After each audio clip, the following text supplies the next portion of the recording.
తెలుగు రాష్ట్రాల ప్రజలు ఓటు విలువను ఎప్పుడు తెలుసుకుంటారో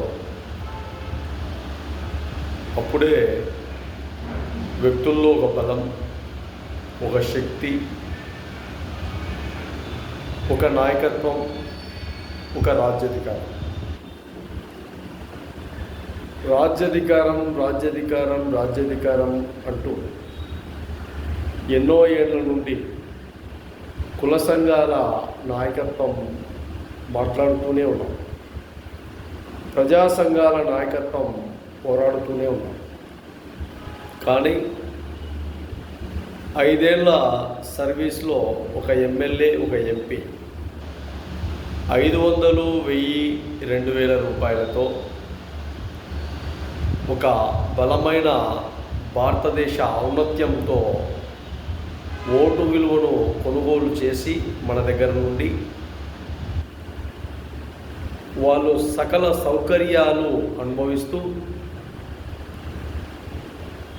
ఏ రోజు కూడా దండం పెట్టి ఓట్లు అడిగిన వ్యక్తులు ఏ విధంగా ఉండారు అన్న ఒక మాట కూడా తర్వాత ఏ సందులో కానీ, ఏ వీధిలో కానీ, ఏ ఊరిలో కానీ, ఏ పేటలో కానీ, ఏ గ్రామంలో కానీ, ఏ పల్లెలో కానీ, ఏ మండలంలో కానీ, ఏ నియోజకవర్గంలో కానీ క్లారిటీగా పూర్తిగా పరామర్శించిన రోజులు, దాఖలాలే ఈ భారతదేశంలో లేవు.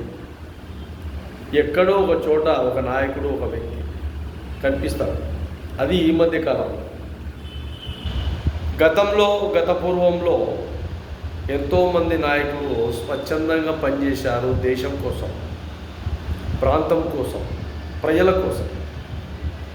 నేటి పాలకులు యథేచ్ఛగా దోపిడీ, యథేచ్ఛగా మోసాలు, యథేచ్ఛగా రకరకాలుగా రంకు బొంకు ఇవన్నీ నేర్చుకున్నారు బాగా.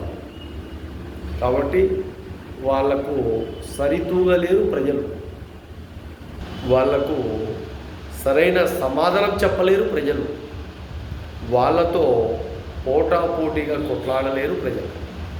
కాబట్టి ఓటు ఒక బలమైన ఆయుధం. ఆ ఓటు హక్కును వినియోగించుకుంటూ ఆ ఓటు హక్కు ఎంత బలమైనదో నిరూపించుకోవాల్సిన బాధ్యత మనది. కాబట్టి ఆ విధానంలో ప్రజలు ఉండాలని మనస్ఫూర్తిగా, మనస్సాక్షిగా మహాజన రాష్ట్ర సమితి నమ్ముతున్నాం. ఈ విధానంలోనే కమలాపురం 2 సార్లు ఎమ్మెల్యే అభ్యర్థిగా పోటీ చేసి, ఒకసారి క్యాన్వాస్ చేసి, ఒకసారి మధ్యలోనే డ్రాప్ కావడం జరిగింది. 3 సర్పంచ్ అభ్యర్థులను ఏర్పాటు చేయడం జరిగింది. ఇలా రాజకీయంగా ఎదుగుదల ఎప్పుడైతే మనిషిలో ఉంటుందో, మన ఓటు మన హక్కు, మన ఓటు మనమే వేసుకోవాలి అన్న ఒక బలమైన సిద్ధాంతాన్ని ఏర్పాటు చేసుకుంటే దాదాపు రిజర్వేషన్ స్థానాలు కానీ, ఓపెన్ స్థానాలు కానీ, జనరల్ కేటగిరీ స్థానాలు కానీ ఎక్కడైనా కానీ ఏ వ్యక్తి అయినా పోటీ చేసేదానికి ఉంది.